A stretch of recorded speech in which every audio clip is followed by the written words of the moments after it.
जिस घर में रुपया आ रहा है, जा रहा है, 1 रुपए कमा रहे हो, 100 रुपए खर्च हो रहा है, घर में पैसा नहीं दिख रहा। व्यापार तो अच्छा कर रहे हो, घर में 4 लोग कमा रहे हैं, सब कोई मिलकर कमा रहा है, तो वो भी पैसा नहीं दिख रहा, तो वो भी धन नहीं दिख रहा, रुपया नहीं दिख रहा।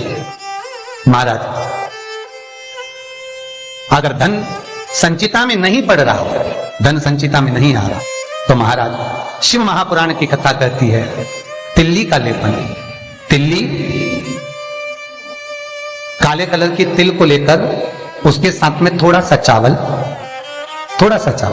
और हमारे यहां चावल के साथ में चावल की धान आती है, आपको बाजार में मिल जाएगी चावल की धान, जिसको जौ का बाग अलग हो जाता है, जौ गेहूं की हो जाती है, पर चावल की धान कहते हैं उसको। इन तीनों को एक कटोरी में रख लो, तीनों को पानी में गलाना नहीं है, बस कटोरी में रख लो। महाराज, दरवाजे के नजदीक में, जब दरवाजे से अपन बाहर निकलते हैं तो उल्टे भाग में उसको रख दिया जाए।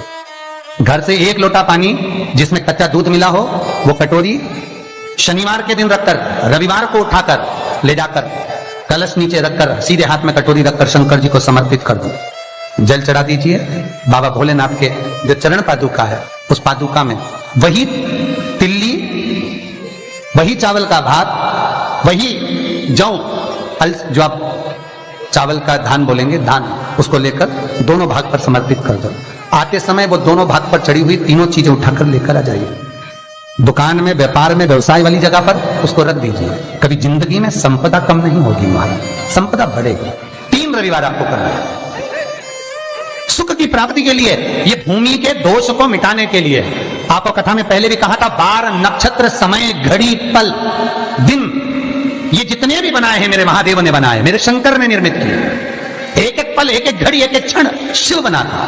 4 महीने चतुर्मास के भगवान विष्णु देव सोनी एकादशी पर जब सोने जाते हैं तो भगवान शंकर को बुलाकर कहते हैं, ये 4 महीने जितना दान पुण्य सत्कर्म संकीर्तन भजन कीर्तन जो होगा शंकर, ये मैं नहीं करा सकता, तुम करा सकते हो। इसलिए चतुर्मास की शुरुआत ही श्रावण से,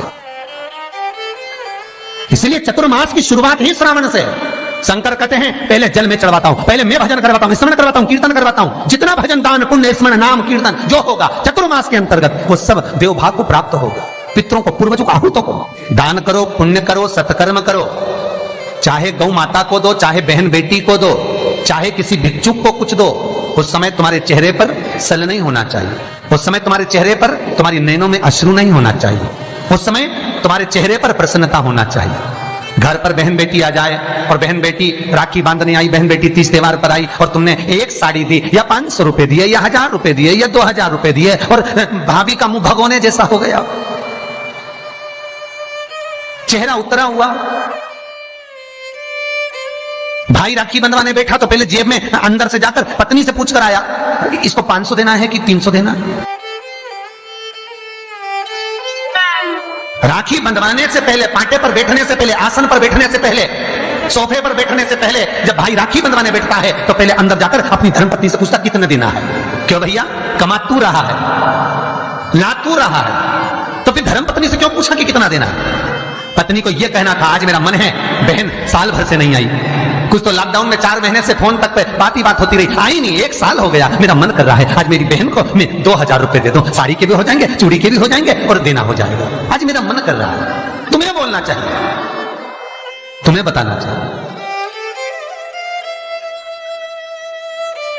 और अगर पत्नी को कहे पति कि तुम 2000 रुपए दे रहे हो, तो धर्म पत्नी का फर्ज है, धर्म पत्नी का फर्ज है, क्योंकि तुम भी किसी की बहन हो, तुम भी किसी की बेटी हो, तुम्हारा फर्ज है कि तुम अपने पति को कहो, सुनो 2100 दो, मना नहीं है, 500 रुपए अलग से चूड़ी के दे दो, 500 रुपए अलग से बहन बेटी आई है तो गाड़ी का किराया दे दो। ये जब धर्म पत्नी अपने पति को कहेगी, पति के चेहरे पर प्रसन्नता होगी। मुझे उम्मीद है आज आप अपनी ननद को दे रहे हो, तो आप जब अपने मायके जाओगे तो आपकी भी भाभी इतना ही सम्मान देगी। क्यों?